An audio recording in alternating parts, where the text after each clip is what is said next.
So this video is going to show how to do the motion tracking in After Effects. So you just want to start by importing your files. I'm just using my base footage, and I'm also going to import an image that I'm going to track to the background. So just drag your base footage onto the timeline, and you'll notice that right now, without any tracking on it, that the camera shakes quite a bit, and it's going to be quite hard to match our sprites up to make them look like they're in the scene perfectly with that much shake.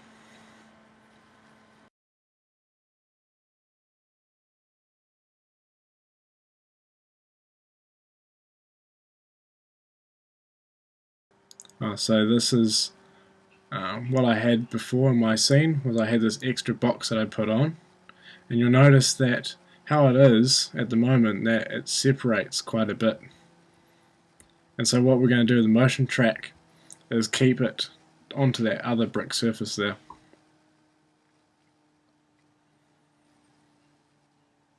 Just hide that, we don't really need to see it at the moment.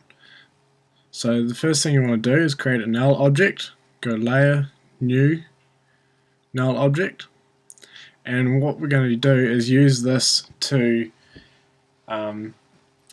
parent all our other objects to it. So I'm just going to name this stable.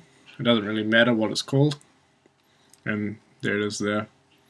It's pretty much just a box of nothingness.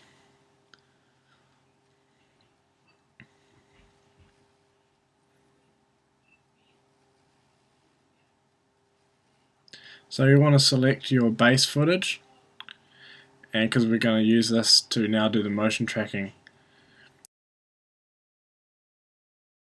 So go into Window and look for Tracker down the bottom there, and it'll bring up another window on the side. So we want to track motion, which is scene 3 as our motion source. We want to change the target to our null object, which we called stable, because that's going to stick the null object to our background. We also want to tick rotation and scale, because that changes with the camera motion. You'll notice it brings up a second box, and that's just so it works better. So you want to move the X onto a high contrast point, because it will use that point to track.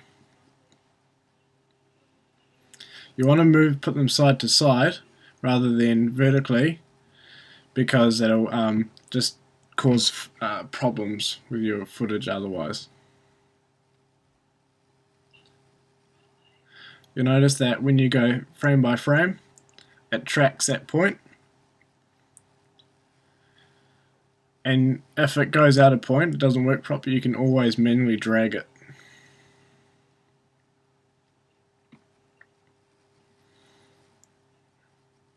Now, because this is an example and not the whole footage, I'm just going to change my area to 10 seconds, but you'll leave your footage for the whole thing. And just hit play, and it will go through and track the whole footage. And you'll want to do that until it finishes.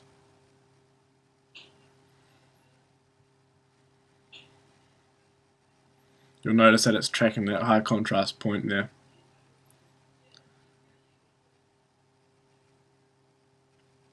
So it's past my 10-second point, so I can stop it. And now hit apply. Go OK on the X and Y dimensions.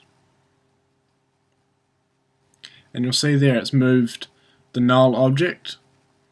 And it's also added keyframes for each frame for scale, rotation, and position. We don't really need to see those, so I'm just going to hide it.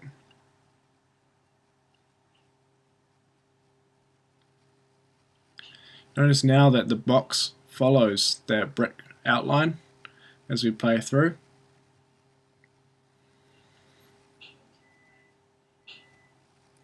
So I'm going to make my thing visible again.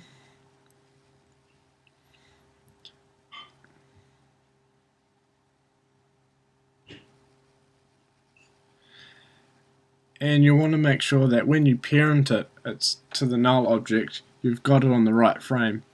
Because say we parent it on this frame, it's always going to have that distance between it. So because I moved mine where I wanted it on the first frame, I'm going to go back there,